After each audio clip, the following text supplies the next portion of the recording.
ท่านกำลังติดตามรับฟังสถานีวิทยุกระจายเสียงพระพุทธศาสนาแห่งชาติและสังคมคลื่นเพื่อการศึกษาพระพุทธศาสนาและวัฒนธรรมระบบ FM 104.5 เมกะเฮิรตซ์รายการต่อไปเป็นรายการคดีโลกคดีธรรม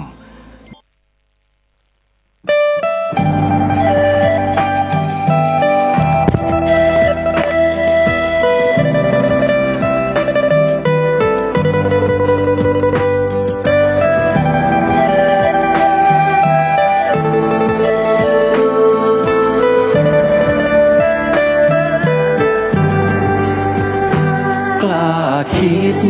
ก็ต้องกล้าท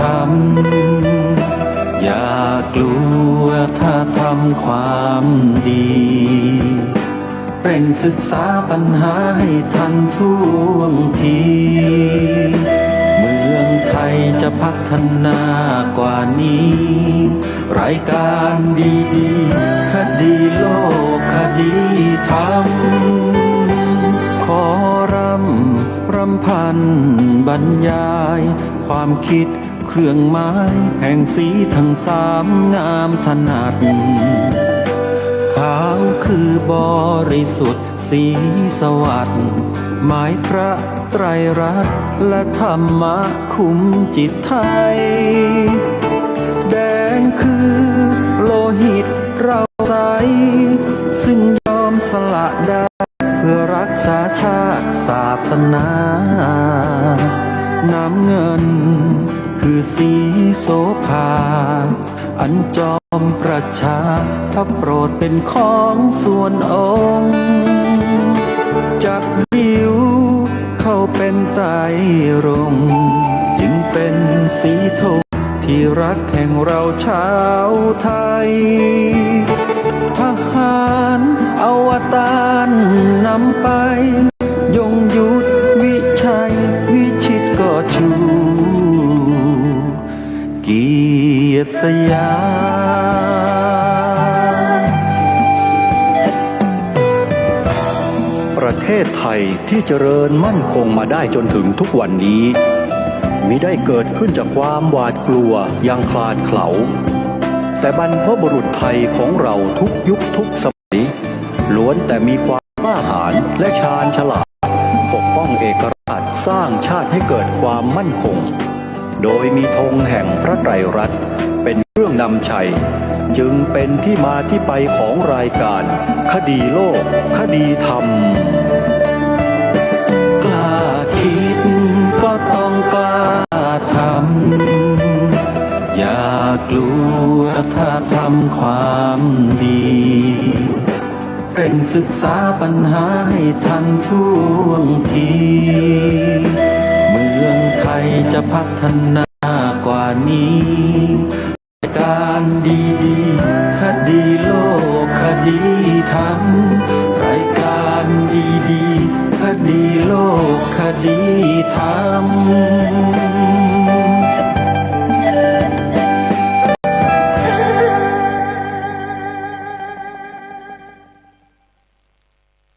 ขอกราบถวายความนอบน้อมแด่พระรัตนตรัยถวายความเคารพพระมหาเถระพระเถรานุเถระทุกท่านขอเจริญสุขญาติโยมสาธุชนที่กำลังติดตามรับฟังรายการจากสถานีวิทยุแห่งนี้ทุกท่านขอนำท่านผู้ฟังเข้าสู่รายการคดีโลกคดีธรรมพบกันในวันนี้วันขึ้น1 ค่ำเดือน 8วันนี้ตรงกับวันพุธที่15 กรกฎาคมพระพุทธศักราช2569รายการคดีโลกคดีธรรมมีให้ท่านผู้ฟังติดตามรับฟังกันเป็นประจำทุกวันทางสถานีวิทยุพระพุทธศาสนาแห่งชาติคลื่นต่างๆพร้อมด้วยเครือข่ายในวันนี้รายการคดีโลกคดีธรรมได้เตรียม ข้อมูลบทพระราชนิพนธ์ของล้นเกล้ารัชกาลที่ 6 มานำเสนอในรายการ ให้ท่านผู้ฟังได้สดับรับฟัง เพื่อร่วมกันพิจารณาถึงความสำคัญ ความจำเป็นที่เราจะต้องช่วยกันยอยกพระพุทธศาสนาทำไมเราต้องจึงช่วยกันเช่นนั้นและทำไมจะต้องเป็นพระพุทธศาสนาเดี๋ยวอีกสักครู่หนึ่งมาติดตามรับฟังโดยพร้อมเพรียงกันประชาสัมพันธ์ข่าวงานบุญวันนี้เริ่มต้นงานปฏิบัติธรรมอยู่ปริวาสกรรมบวชเนกขัมมะที่วัดศรีอุดมวงศ์ตำบลศรีสงครามอำเภอวังสะพุงจังหวัดเลยเป็นวันแรกแล้วจะมีงานไปจนกระทั่งถึงวันที่24 กรกฎาคมรวม10 วันใน10 วันนี้ถ้าหากสาธุชนญาติโยมท่านใดจะร่วมกันทำบุญเป็นเจ้าภาพภัตตาหารเช้าเพลน้ำปานะเพื่อส่งเสริมกิจกรรมงานปฏิบัติธรรมดังกล่าวติดต่อสอบถามรายละเอียดร่วมบุญเข้าไปได้ที่หมายเลขโทรศัพท์0898404968ท่านพระครูอุดมวรานุวัตรเจ้าอาวาสวัดศรีอุดมวงศ์ท่านจะอธิบายให้ญาติโยมได้ทราบถึงกิจกรรมว่ามีอะไรบ้างโยมก็ร่วมทำบุญกับครูบาอาจารย์ได้เลยนะโยมนะกิจกรรมของวัดศรีอุดมวงศ์ก็จบไปแล้วงานต่อมาซึ่งอยู่ในช่วงระหว่างงานปฏิบัติธรรมของวัดศรีอุดมวงศ์นั่นก็คืองานเปิดวัดเป็นครั้งแรกวัดนี้เป็นวัดแห่งใหม่ของจังหวัดเลยเกิดขึ้นอีก1 วัดนั่นก็คือวัดอนัมงามศรีวัดอนัมงามศรีสุขุมพัฒน์ตั้งอยู่ที่ตำบลเลยวังใสอำเภอภูหลวงจังหวัดเลยเป็นวัดอนัมนิกายฝ่ายมหายาน เราทำบุญกับวัดฝ่ายเถรวาทหลายๆวัดมากันก็มากมายแล้วญาติโยมจังหวัดเลยเพิ่งจะเคยมีวัดอนัมนิกายขึ้นเป็นครั้งแรกและเป็นแค่วัดเดียวในจังหวัดเลยด้วยซ้ำไปและผู้ที่เป็นเจ้าอาวาสสร้างวัดนี้ก็ไม่ใช่ใครอื่นท่านก็คือองค์สรพจนสุนทรหรือท่านพระอาจารย์เสียงป้อฟาซือเจ้าวาดวัดธรรมปัญญารามบางม่วงตำบลบางช้างอำเภอสามพรานจังหวัดนครปฐมคณะทำงานของสถานีโทรทัศน์ดีทีวีของเรานั่นเองซึ่งถือว่าเป็นสหธรรมิกต่างนิกายกันร่วมกันทำงานเผยแผ่พระพุทธศาสนากันมานานมากแล้วอีกประการหนึ่งก็คือท่านองค์สรพจนสุนทรหรือท่านเสียงป้อเนี่ยเป็นลูกชาวจังหวัดเลยโดยกำเนิดท่านเกิดอยู่ที่อำเภอเมืองจังหวัดเลยนี่เองบ้านเกิดท่านแต่ว่าท่านก็ได้ผันชีวิตนักบวชไปเป็นพระสงฆ์ในฝ่ายอนัมนิกายมหายานแล้วก็ทำงานเผยแผ่พระพุทธศาสนามาโดยตลอด งานเปิดวัดอนัมงามศรีสุขุมพัฒน์จะเริ่มในวันเสาร์ที่จะถึงนี้ คือเสาร์ที่ 18 กรกฎาคม จะมีพิธีสวดกงเต็กเพื่ออุทิศบุญกุศลให้กับเจ้าของที่ให้กับสถานที่เป็นเบื้องต้นก่อนในเวลา 16 นาฬิกา 4 โมงเย็นวันเสาร์นี้จะเริ่มทำพิธีกงเต็กเหมือนกับทำพิธีทำบุญอุทิศเนี่ยพูดง่ายๆให้กับเจ้าที่เจ้าทางให้กับเจ้าของที่ดินเดิมซึ่งเป็นดวงวิญญาณที่สถิตอาศัยอยู่ในบริเวณนั้นก่อนเพราะฉะนั้นใครจะไปร่วมงานในวันแรกพิธีเขาจะมี 16 นาฬิกาตอนเย็นนะโยมนะก็ไปร่วมพิธีกันจากพิธีนี้ในวันรุ่งขึ้นวันอาทิตย์ที่ 19 กรกฎาคมจะมีพิธีเปิดวัดนะโยมนะก็จะเริ่มงานกันตั้งแต่เวลา 6 นาฬิกาหรือ 6 โมงเช้าจะเป็นพิธีกล่าวชุมนุมเทวดาเป็นวาระแรกจากนั้นก็ฉันภัตตาหารเช้ารับประทานอาหารเช้ากันเสร็จเวลาตั้งแต่ 8 นาฬิกาเป็นต้นไปก็จะเริ่มเข้าสู่พิธีพระภิกษุฝ่ายมหายานอนัมนิกายก็จะเข้าสถานที่ประจำสวดมนต์หน้าองค์พระประธานและจากนั้นประธานเจ้าภาพฝ่ายคารวะจุดธูปเทียนบูชาพระรัตนตรัยอาราธนาศีลรับศีลพระสงฆ์เจริญพระพุทธมนต์พิธีเปิดมนต์พิธีบูชาข้าวพระพุทธ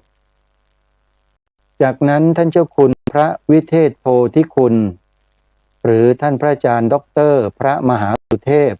อากิญจโนจากวัดสมานราชท่านเป็นพระธรรมทูตสายประเทศอินเดียกล่าวสัมโมทนียกถาจากนั้นเป็นพิธีการกล่าวคำถวายลูกแก้วแด่สมเด็จเจ้าพระโคและทำพิธีทอดผ้าป่าร่วมพัฒนาวัดจากนั้นนายกสมาคมชาวไทยเชื้อสายเวียดนามของจังหวัดเลยถวายเครื่องไทยธรรมแด่พระสงฆ์จากนั้นก็ถวายของที่ระลึกแด่พระเถระที่มาร่วมงานพระสงฆ์ทั้งนั้นอนุโมทนาพิธีมีการกรวดน้ำรับพรโดยลำดับและก็ร่วมกันถวายภัตตาหารเพลแด่พระสงฆ์ญาติโยมก็ร่วมรับประทานอาหารกลางวันร่วมกันในพิธีดังกล่าวนี้เวลา 9:45 นาทีซึ่งเป็นพิธีต่อมาจากพิธีเจริญพระพุทธมนต์ขออภัยโยมก่อนพิธีเจริญพระพุทธมนต์เนี่ยกำหนดการนี่เขาวางเอาไว้ไม่ลงล็อกนะฮะที่ส่งมาให้ 9:45 นาทีพิธีต้อนรับองค์สุนใหญ่สาธารณรัฐสังคมนิยมเวียดนามพร้อมด้วยผู้ว่าราชการจังหวัดเลยเจ้าคณะจังหวัดฝ่ายธรรมยุทธเจ้าคณะจังหวัดฝ่ายมหานิกายและก็เจ้าคณะใหญ่อนัมนิกายสำหรับเจ้าคณะใหญ่อนัมนิกายนั้นท่านได้มรณภาพลงไปเมื่อ 2-3 วันที่ผ่านมานี้นะก็ถือว่าเป็นที่น่าเสียดายมากที่ท่านไม่ได้มาร่วมเป็นประธานในฝ่ายอนัมนิกายเพื่อมาเปิดวัดอนัมงามศรีสุขุมพัฒน์ท่านมรณภาพลงไปแล้วก็ถือโอกาสประชาสัมพันธ์ประกาศให้กับญาติโยมฝ่ายมหายานได้รับทราบโดยทั่วกันด้วยนะโยมนะ เมื่อเสร็จพิธีดังกล่าวแล้วในเวลา 10 นาฬิกาผู้หลักผู้ใหญ่ฝ่ายคารวาสตั้งแต่คณะท่านกงสุลใหญ่สาธารณรัฐสังคมนิยมเวียดนามผู้ว่าราชการจังหวัดเจ้าคณะใหญ่เจ้าคณะจังหวัดทั้งสองคณะคือคณะธรรมยุทธมหานิกายก็เดินทางมาถึงหอสวดมนต์นายกสมาคมชาวไทยเชื้อสายไทยเวียดนามจังหวัดเลยกล่าวถวายรายงานที่มาของการสร้างวัดผู้ว่าราชการจังหวัดเปิดกรวยถวายราชสักการะต่อหน้าพระบรมฉายาลักษณ์กงสุลใหญ่สาธารณรัฐสังคมนิยมเวียดนามแสดงความเคารพท่านอดีตประธานาธิบดีโฮจิมินห์ผู้ว่าราชการจังหวัดเลยกล่าวต้อนรับแล้วก็พบปะประชาชน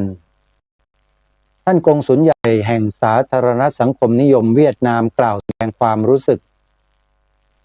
จากนั้นนายกสมาคมชาวไทยเชื้อสายเวียดนามแห่งประเทศไทยแปลสรุปและกล่าวขอบคุณท่านกงสุลใหญ่เจ้าคณะใหญ่อานัมนิกายกล่าวให้โอวาทและมอบของที่ระลึกตรงนี้น่าก็จะเป็นตัวแทนนะโยมนะส่วนจะให้ท่านใดมากล่าวให้โอวาทในนามของเจ้าคณะใหญ่อานัมนิกายก็จะได้ทราบกันอีกครั้งหนึ่งในงานจากนั้นก็จะถ่ายรูปหมู่แล้วก็แจกทานแก่ประชาชนรับพันไม้เพื่อนำไปปลูกป่าเฉลิมพระเกียรติภายในพื้นที่ของวัดอนัมงามศรีสุขุมพัฒน์ก็เป็นอันเสร็จพิธีหลังจากรับประทานอาหารกลางวันเสร็จแล้วนี่ก็เป็นงานเปิดวัดอนัมงามศรีสุขุมพัฒน์เป็นวัดของคณะสงฆ์อนัมนิกายฝ่ายมหายานอีกวัดหนึ่งเกิดขึ้นในจังหวัดเลยท่านสาธุชนญาติโยมที่รู้จักมักคุ้นศรัทธาในท่านองค์องค์สมพจนสุนทรหรือท่านเสียงป้อฟาซือเจ้าอาวาสวัดธรรมปัญญารามบางม่วงก็ไปร่วมงานกัน18-19 กรกฎาคมนะโยมนะใกล้จะถึงแล้วเสร็จจากงานท่านองค์พจนเสร็จจากงานวัดอนัมงามศรีขออภัยถัดไปสัปดาห์หน้าเป็นงานทำบุญ100 วันพระครูจริยสารธรรมนิรุตนิติสาโรอดีตเจ้าอาวาสวัดธรรมอดีตเจ้าวาดวัดป่าจริยธรรมตำบลนาดอกคำอำเภอนาด้วงจังหวัดเลยที่เรารู้จักคุ้นเคยมีความเคารพศรัทธาเลื่อมใสในฐานะที่ท่านเป็นครูบาอาจารย์ฝ่ายเผยแผ่พระพุทธศาสนาองค์สำคัญของจังหวัดเลยงานนี้ก็จัดขึ้นที่วัดป่าจริยธรรมระหว่างวันที่25ถึง26กรกฎาคมศกนี้ขอกราบอาราธนานิมนต์เจริญพรเชิญญาติโยมสาธุชนทุกท่านร่วมงานโดยพร้อมเพรียงกันนะโยมนะใครจะร่วมสมทบทำบุญกองทุนของงานครบ100 วันท่านพระครูจริยสารธรรมติดต่อสอบถามไปได้ที่คุณเกรียงไกรน้องชายของท่านพระครูจริยสารธรรมได้โดยตรงที่หมายเลขโทรศัพท์0846473742 อาตมาภาพมีงานหนึ่งที่จะต้องเดินทางไปประกอบพิธีเช่นกัน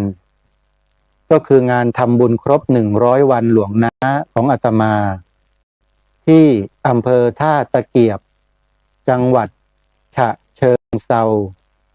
ในวันอาทิตย์ที่2 สิงหาคมเดือนหน้า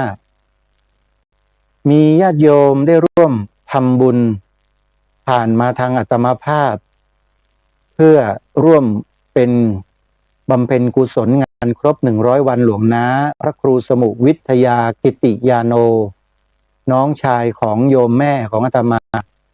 มรณภาพหลังพระครูจริยสารธรรมไปไม่กี่วันนะ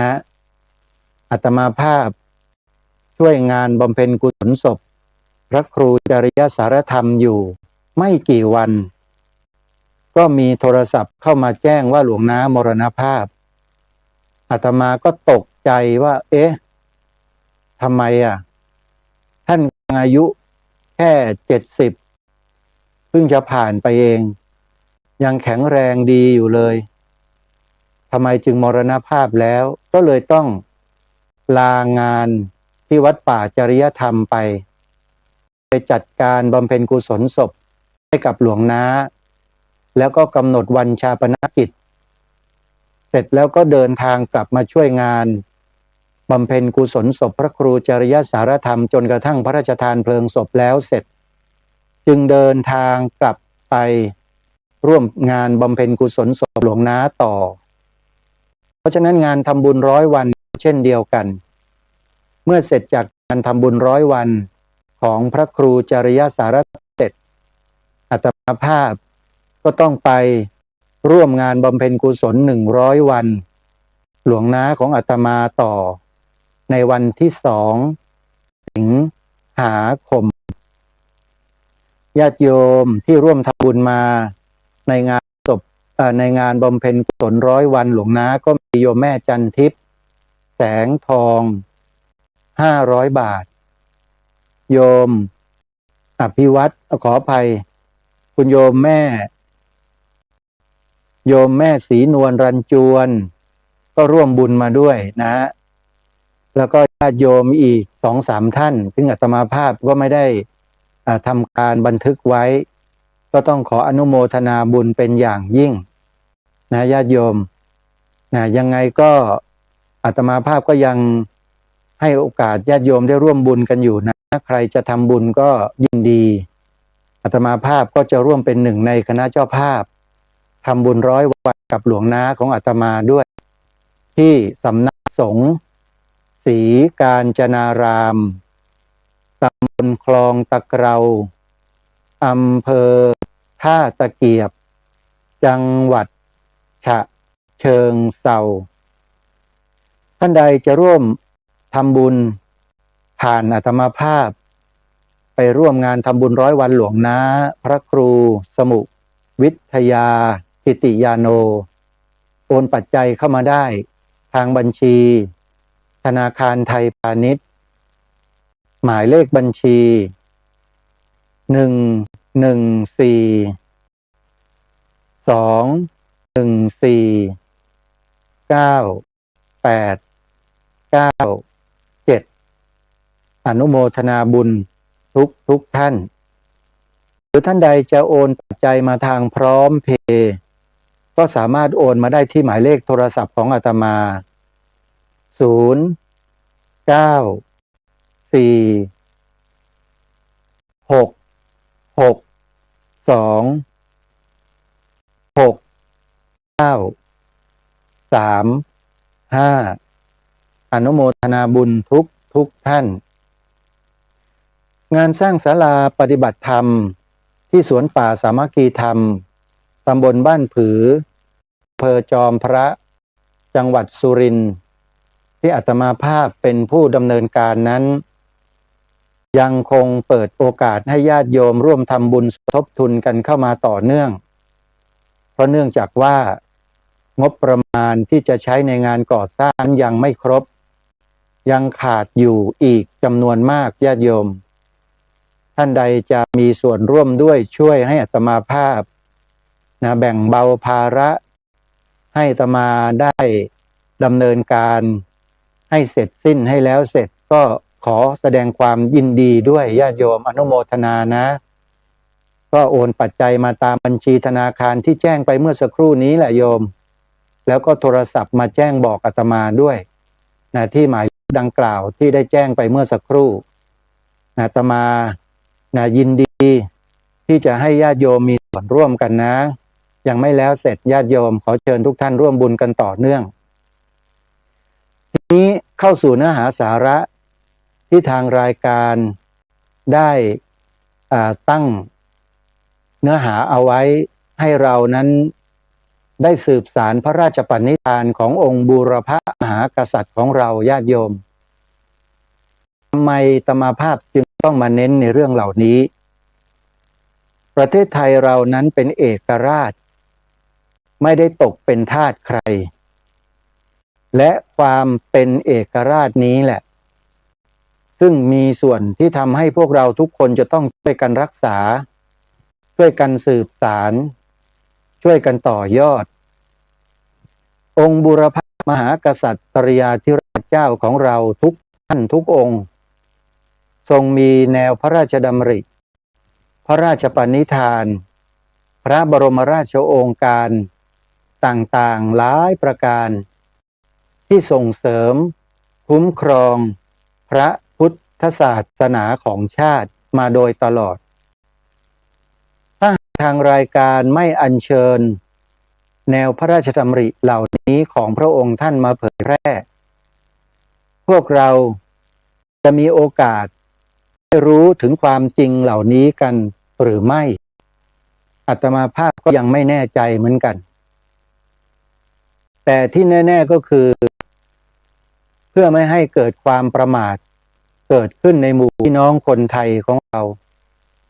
อาตมาภาพเลยขันอาสานำพาสิ่งเหล่านี้มามอบให้กับพวกเราได้สดับรับฟังร่วมกันเพื่อปลุก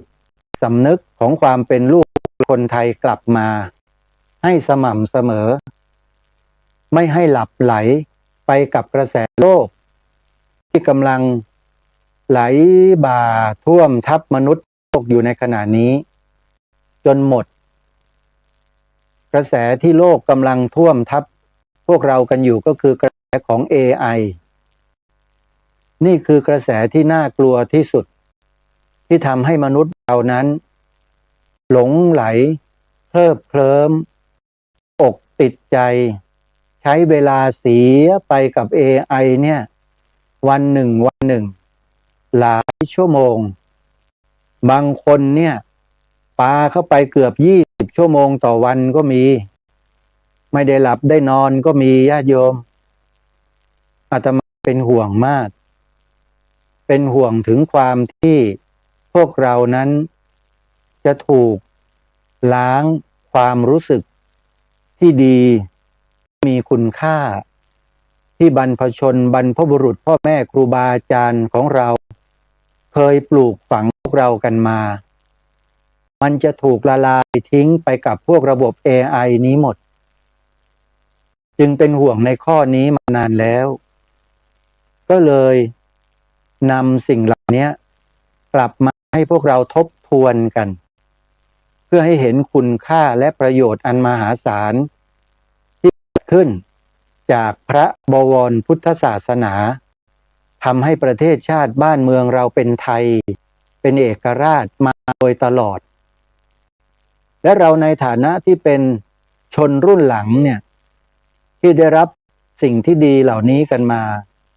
ได้รับผลที่ดีจากสิ่งเหล่านี้กันมาคืออยู่อย่างร่มเย็นเป็นสุขมีอิสระเสรียิ่งกว่าประเทศใดๆในโลกเนี่ยเราก็ต้องช่วยกันรักษาความเป็นอิสระของเราเนี่ยเอาไว้วิธีการรักษาความเป็นอิสระของพวกเราไม่ใช่ว่าหมกมุ่นอยู่กับการสนุกสนานการใช้เครื่องมือทันสมัย AI ทั้งหลายนั่นเขาบอกว่าเป็นความอิสระแล้วไม่ใช่นะครับอันนั้นไม่ใช่เป็นการรักษานะมันอาจจะเข้าข่ายว่าเป็นการทำลายซ้ำไปทำลายความรู้สึก ที่เคยหนักแน่นที่เคยมั่นคงในการรักษาความเป็นไทยกันเอาไว้เนี่ยมันถูกละลายไปกับAIเหล่านี้กันหมดอาตมากลัวอย่างนั้น จึงได้มาจัดรายการมากระตุ้นมาเตือนมาบอกแล้วนำสิ่งเหล่านี้มามอบให้กับพวกเราเองจะมองเห็นคุณค่าแล้วเห็นประโยชน์อันมหาศาลสิ่งเหล่านี้หรือไม่มันก็ขึ้นอยู่กับพวกเรากันเองทั้งหมดว่าจะร่วมด้วยและช่วยกันไหมจึงขอฝากนะท่านผู้ฟังทุกท่านอย่าเพิกเฉยกับสิ่งเหล่านี้นะจะบอกให้ว่าถ้าเราไม่มีสิ่งเหล่านี้ที่องค์บูรพมหากษัตริย์ท่านได้ทรงสร้างได้ทรงกำหนดไว้เป็นแนวนโยบายของภาครัฐในอดีตแล้วก็สืบสารรักษาต่อยอดกันมาเป็นโบราณราชประเพณีจนถึงยุคปัจจุบันนี้มันจะสูญหายไปหมดนะท่านผู้ฟังความเป็นไทยจะไม่มีเหลือในประเทศนี้เลยและในประเทศของเราเองมันก็มีกระบวนการที่ต้องการจะล้มและทำลายล้างวัฒนธรรมจารีตประเพณีอันดีงามของประเทศไทยของเราอยู่ในตัวแล้วด้วย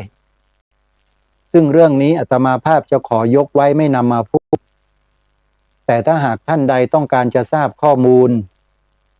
โยมไปติดตามดูช่องพศแล้วจะทราบข้อมูลเหล่านั้นเป็นอย่างดีในที่นี้ไม่ขอยกพูดว่าคืออะไรอปพสเขากำลังทำการเผยแพร่ไอ้ลัทธิเหล่านี้อยู่ให้ไปฟังและให้ไปดูใน Facebook ใน YouTube TikTok พิมพ์พยัญชนะไทย4ตัวลงไปก็เปิดดูได้แล้วท่านผู้ฟังออ่างปอปลาพอพานสอเสือ4ตัวพิมพ์ลงไปใน YouTube พิมพ์ลงไปใน Facebook พิมพ์ลงไปใน TikTok แล้วเปิดดูได้เลยย้อนฟังคลิปก่อนๆที่ผ่านมาเดือน2เดือน5เดือน10 1ปี2ปีเนี่ยเขาทำทิ้งเอาไว้หมดเลยไปเปิดดูเถอะท่านจะต้องค้นพบข้อมูลหลายอย่างที่ทางอปสก็นำมาตีแผ่ให้พี่น้องประชาชนคนไทยเราได้รู้อาจจะบอกตัวอักษร4ตัวอีกครั้งหนึ่งนะบางท่านบางคนไม่จดแล้วมันก็จำไม่ได้ก็ไปพิมพ์ผิดแล้วมันก็เปิดหาไม่เจอพอไม่เจอก็ไม่สนใจเลยเลิกไม่ดูไม่อะไรก็เลยไม่รู้เพราะฉะนั้นเรื่องของการใช้ตัวอักษรที่ถูกต้องในการพิมพ์หาหรือค้นหาเนี่ยเบื้องต้นมันเป็นเรื่องที่สำคัญมากโยมจดไว้นะ4ตัวนะออ่างปอปลาพอพานสอเสือ4ตัวอปอพอสอรับรองได้ว่าท่านจะไม่ผิดหวังในข้อมูลเหล่านี้เลยแล้วขอบอกว่าท่านไม่เคยได้ยินได้ฟังจากหน่วยงานใดของภาครัฐที่ออกมาเปิดเผยความจริงเหล่านี้ให้เราเลยอาตมาภาพเลยสงสัยในภาครัฐกันว่าในภาครัฐกลายเป็นอะไรไปแล้วหรือเปล่าแต่จริงๆแล้วอปพสเขารู้นะลองถามเขาดูก็ได้โยมจะโทรศัพท์ไปถามไหมอาตมาจะให้เบอร์นะจดเบอร์ของอปพสโยมเชื่ออาตมาจดไว้นะมีข้อสงสัยอะไรแล้วโยมถามเขาได้เลยนะดีกว่าเราฟังเฉยๆแล้วเราบางทีอยากจะรู้อะไรก็ไม่รู้จะถามใครเบอร์อปพสไว้นะ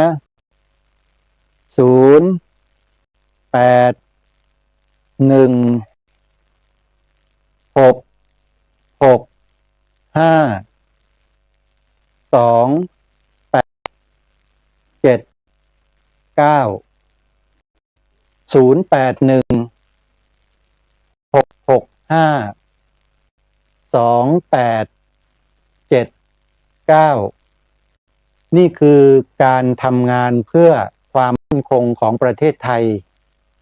โดยมือของประชาชน วกเรานั่นแหละที่เราจะต้องทำหน้าที่ตรงนี้ด้วยกัน จะอยู่ทำมาหากินเลี้ยงครอบครัวหาผลประโยชน์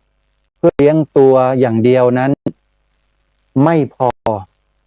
หน้าที่นั้นมีมากกว่านี้อันนั้นมันเป็นเรื่องของสามัญทั่วๆไปที่ทุกคนต้องทำมาหากินเลี้ยงชีพอยู่แล้วเลี้ยงครอบครัวอยู่แล้วแต่งานเพื่อส่วนรวมของประเทศชาติพระพุทธศาสนา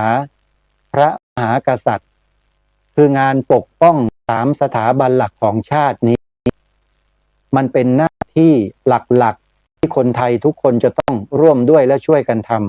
ำจะอย่างอื่นไม่ได้เลยเพราะเราอยู่ในประเทศนี้เป็นประเทศเอกราชอย่าลืมว่าเราเป็นเอกราชนะโยมไม่ได้เป็นทาสแขกไม่ได้เป็นทาสฝรั่งนะเราเป็นไทยโยมจงจำข้อนี้เอาไว้เมื่อเราจดจำข้อนี้ไว้แล้วเราก็ต้องให้เห็นคุณค่าของความเป็นไทยด้วยว่ามีค่าสูงส่งเพียงใดและมีคุณต่อพวกเราเท่าไหร่นี่มีความสำคัญนะลึกซึ้งมันละเอียดโยมอาตมาพูดไม่ได้ทุกอย่างหรอกพูดไปแล้วเดี๋ยวจะมีคนนำไปประติดประต่อแล้วก็นำไปกล่าวร้ายไปกล่าวหาไปทำอะไรต่างที่มากระทบกระเทือนต่อการทำงานของอาตมาอีกก็เลยพูดอย่างอื่นไม่ได้พูดได้เพียงแค่นี้เท่านั้นแต่ถ้าต้องการข้อมูลลึกซึ้งไปดูที่อปพสโทรศัพท์สอบถามเขาได้เลยเอาละมาสู่เนื้อหาสาระในวันนี้ทบทวนอีกครั้งหนึ่งเมื่อครั้งที่ผ่านมาได้อัญเชิญพระราชนิพนธ์บาทสมเด็จพระมงกุฎเจ้าอยู่หัวมาอ่านให้พวกเราฟังกันรอบหนึ่งทบทวนกันนิดหนึ่งท่านผู้ฟังเพื่อการลืมเมื่อครั้งที่แล้วได้อัญเชิญพระบรมราโชวาทซึ่งเป็นพระราชนิพนธ์ของพระองค์ท่านซึ่งมีผู้หลักผู้ใหญ่ในแวดวงของพระพุทธศาสนาของเรานี่แหละได้อัญเชิญมาตีพิมพ์เป็นหนังสือออกเผยแพร่อยู่ในช่วงหนึ่งแล้วก็ได้แจกจ่ายข้อมูลเหล่านี้ไปกันทั่วสารทิศเจ้าคณะสังฆาธิการทั่วราชอาณาจักรก็คงจะได้รับหนังสือศาสนาประจำชาติเล่มนี้กันไปบ้างแล้วถ้าหากยังเก็บไว้อยู่ขอบอกกับท่านครูบาอาจารย์เจ้าคณะพระสังฆาธิการทุกรูปนะครับว่าไม่มีอะไรที่จะมีความสำคัญเท่ากับหนังสือเล่มนี้อีกแล้วในเรื่องของความมั่นคงทั้ง3 สถาบันหลักของชาติเล่มนี้เป็นหลักฐานชั้นดีที่จะชี้ชัดให้เราเห็นอย่างชัดเจนว่าบรรพชนไทยของเราได้มีความพยายามปกป้องรักษาสถาบันสูงสุดของชาติไว้อย่างมายเพียงใดหนังสือเล่มนี้บอกไว้หมดเลยยกตัวอย่างเมื่อครั้งที่แล้วได้อัญเชิญมาอ่านให้ฟังในช่วงแรกๆที่พระองค์ได้ตรัสไว้ว่าพระพุทธศาสนาเป็นศาสนาสำหรับชาติเราตรงนี้บ่งบอกให้เห็นสถานะของพุทธศาสนาในประเทศไทยอย่างชัดเจนโดยไม่ต้องไปตีความให้มากมายอะไรเลยนั่นก็คือพระพุทธศาสนาเป็นศาสนาประจำชาติไทยของเรานั่นเองท่านผู้ฟังไม่ใช่อื่นเลยฮะตรงตามที่ทางรายการคดีโลกคดีธรรมรณรงค์ให้พวกเราได้กล่าวกัน2 ประโยคตรงทุกประการเลยนี่คือหลักฐานท่านผู้ฟังถ้าหากพวกเราไม่มีความเชื่อไม่มีความศรัทธาไม่มีความจงรักภักดีเราก็ทำเฉยๆกันไปนั่นแหละเป็นเครื่องบ่งบอกว่าเราไม่สนใจความไม่สนใจนั่นแหละคือความไม่จงรักภักดีแล้วก็เป็นความที่เราหนีปัญหาด้วย โดยเฉพาะปัญหาของส่วนรวมไม่เอาด้วย แล้วก็จะขอเป็นคนเห็นแก่ตัวและก็เห็นแก่ตัวเช่นนี้ต่อไปนี่ไม่ได้กล่าวหาว่าใครนะพูดตามความเป็นจริงตามที่ปรากฏณขณะนี้ซึ่งทุกคนนั้นจะรู้ตัวเองกันหมดเลยนั่นว่าเป็นคนเห็นแก่ตัวกันหรือเปล่าทั้งพระทั้งโยมทางรายการมีหน้าที่อัญเชิญมาแล้วก็มาวิเคราะห์ให้ฟังมาตีความแปลความให้ฟังว่าหมายถึงอะไรแล้วถ้าหากพวกเราไม่ช่วยกันถ่ายทอดแนวพระราชดำริของพระองค์ท่านที่พระองค์ทรงพระราชทานไว้ให้แก่พวกเราถึงขนาดนี้เนี่ยถ้าพวกเรายังไม่ช่วยอีกนะไม่สืบสารรักษาต่อยอดของพระองค์ท่านซึ่งถือว่าเป็นของชาติบ้านเมืองของตัวเองเนี่ยแล้วจะให้มองยังไงมองว่าเป็นคนมีอะไรเขาเรียกว่ามีความกตเวทีเหรอกตัญญูกตเวทีเป็นคนจงรักภักดีเหรอเป็นคนที่รับผิดชอบต่อชาติต่อบ้านต่อเมืองเหรอให้มองอย่างนั้นได้ไหมโยมถามจริงๆเถอะนี่ไม่ได้ว่าอะไรนะคือตั้งคำถามทุกคนคิดมองตัวเองอะว่าตัวเองเนี่ยเป็นยังไงเมื่อได้ยินได้ฟังได้ทราบถึงข้อเท็จจริงข้อถึงความจริงข้อนี้แล้ว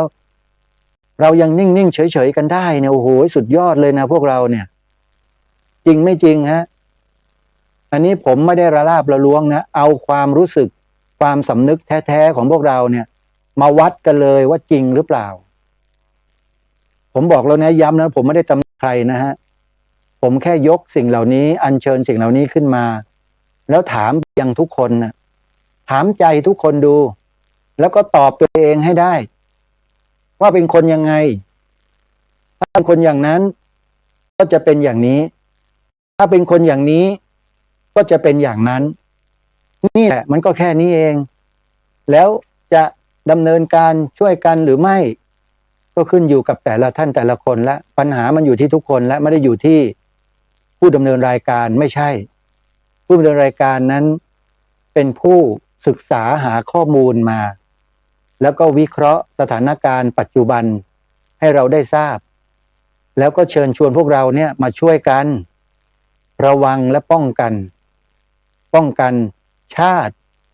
พระพุทธศาสนาพระมหากษัตริย์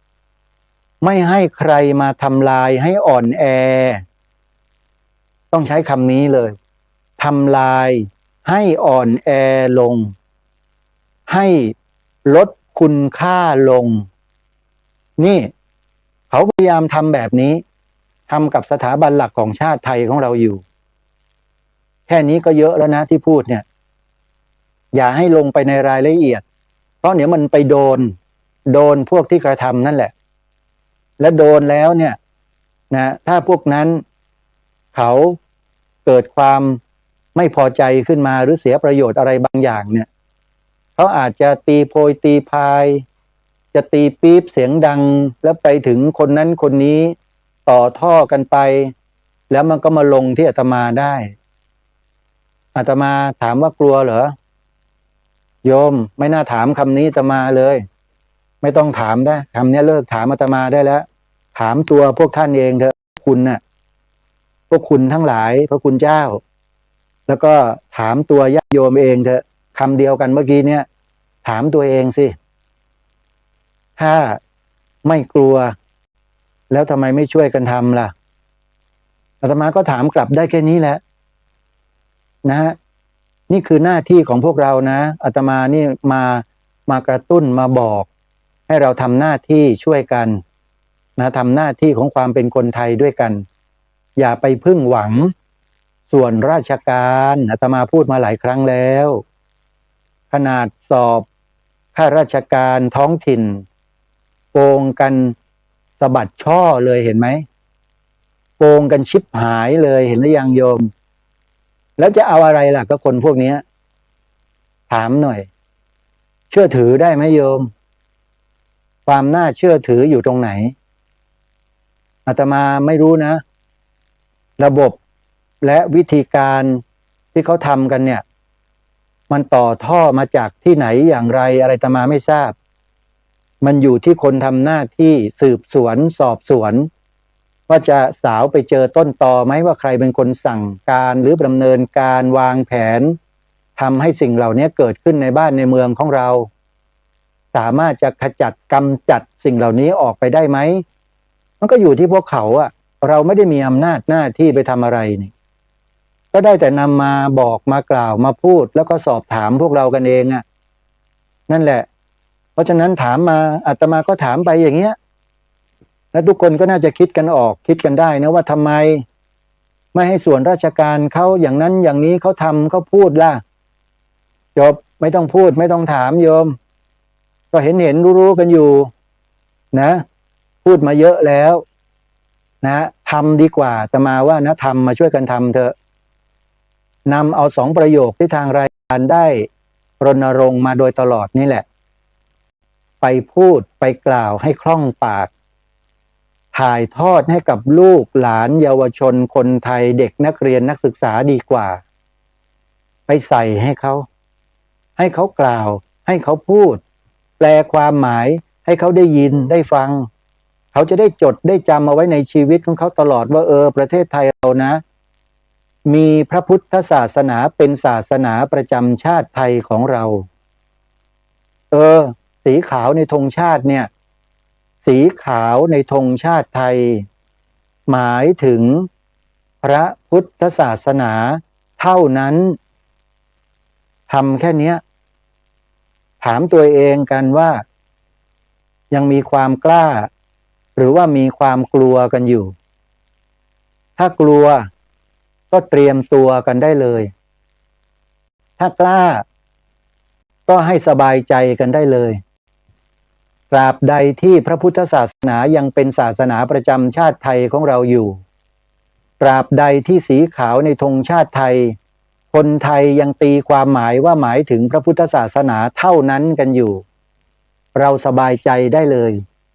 ประเทศไทยยังมีความสงบสุขและมีความร่มเย็นและเป็นธรรมอยู่อย่างนี้ไปอีกนานแสนนานแต่ถ้าพวกเราเงียบไม่ช่วยกันไม่ร่วมกันไม่นานแล้วท่านจะรู้ว่าเกิดอะไรขึ้นนี่ขนาดนี้ยังขนาดนี้นะและถ้าขนาดนั้นมันจะขนาดไหนลองพิจารณากันดูญาติโยมอาตมาจึงไม่แปลกใจเลยว่าทำไมกลุ่มคนของอปปส.เนี่ยจึงออกมาเป็นหัวหมู่ทะลวงฟันกันแบบไม่เลี้ยงเลยตอนนี้ฟันกันอยู่ตลอดเวลาเลยพวกคนหรือกลุ่มคนที่ถูกเขาฟันอยู่เนี่ยก็ไม่กล้าที่จะออกมาแสดงตัวด้วยออกมาเมื่อไหร่แผลเวอะหวะเต็มไปหมดอปปส.นี่เขารู้ไงรู้ว่าคนกลุ่มไหนคนยังไงประเภทไหนคิดพูดทำอะไรส่งผลกระทบต่อสถาบันหลักของชาติทั้ง3อย่างไรอปปส.เนี่ยก็ชี้แจงให้เราฟังอยู่ตลอดเราลองไปติดตามดูนะโยมอาตมาบอกไปแล้วเปิดใน YouTube ก็มีเปิดใน Facebook ก็มีใน TikTok ก็เยอะเปิดเข้าไปดูเถอะแล้วก็ตั้งใจดูตั้งใจฟังเขาสักนิดนึงนะอย่าไปเกิดความรู้สึกที่ไม่ดีในขณะที่ฟังกับกลุ่มคนเหล่านี้ก่อนนะอย่าไปสนใจเรื่องหน้าตาอย่าไปสนใจเรื่องการแต่งกายอย่าไปสนใจเรื่องสำเนียงแต่ให้ใส่ใจในเรื่องเนื้อหาที่เขานำมาเสนออันนั้นสำคัญที่สุดตัวบุคคลแต่ละคนแต่ละท่านทั้งสุภาพบุรุษทั้งสุภาพสตรีอายุอานามเนี่ยรวมกันแล้วน่าจะ8 ล้านปีมั้งอันนี้เป็นข้ออุปมาเฉยๆโยมอาตมาไม่ได้พูดโกหกนะเป็นข้ออุปมาเฉยๆคืออายุมากๆทั้งนั้นเลยที่ออกมาปู่ย่าตายายทั้งนั้นแต่ละคนไม่ใช่คนหนุ่มสาวนั่นน่ะเป็นคนที่ร่วงการผ่านวัยผ่านประสบการณ์มีวุฒิภาวะทั้งนั้นเลยที่ออกมาพูดมาแสดงมากล่าวกันอยู่นั่นน่ะอาตมาจึงมองลงไปตรงนั้นคนเหล่านี้ก็ไม่ใช่คนสิ้นไร้ไม้ตอกไม่ใช่คนที่ไม่มีความรู้ไม่มีประสบการณ์ ไม่ใช่ คนเหล่านี้เขามีความพร้อมทุกอย่าง แต่ทำไมเขาถึงออกมาทำกันแบบนี้ล่ะ หัวใจฮะ หัวใจที่รักชาติศาสนาพระมหากษัตริย์ เอาละเดี๋ยววันพรุ่งนี้ค่อยมาคุยกันต่อดีกว่าเวลาหมด ต้องรักษาเวลาโยม ขอยุติไว้ได้เพียงเท่านี้ก่อนนะโยมนะเดี๋ยวพรุ่งนี้ค่อยมาว่ากันขอความสุขสวัสดีจะมีแด่ท่านผู้ฟังทุกท่านทุกคนเทินขอเจริญพร ที่จบไปแล้วนั้นเป็นรายการ คดีโลก คดีธรรม ดำเนินรายการโดย พระครูประหลัดนรงค์ฤทธิ์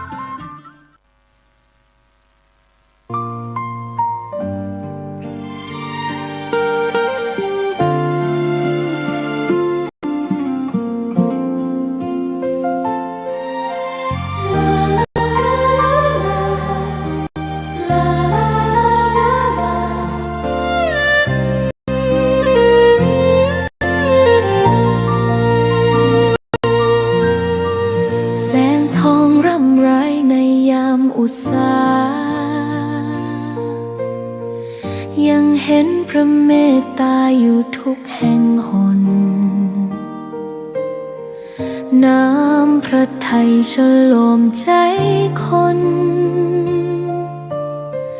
ทั่วพื้นแผ่นดินยังอบอุ่น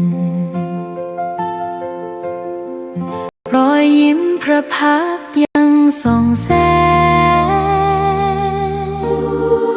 ในดวงใจไทยไม่ลืม เสียงสายลมแผ่วเบาเหมือนเอ่ยคำปลอบว่าพระองค์ยังอยู่ใกล้ ขอกราบแทบบาทด้วยรักนิรันดร์น้ำตาหลั่งพลันจากใจคนไทย แม้เสด็จสู่ฟ้าไกล แต่พระหฤทัยอยู่ใน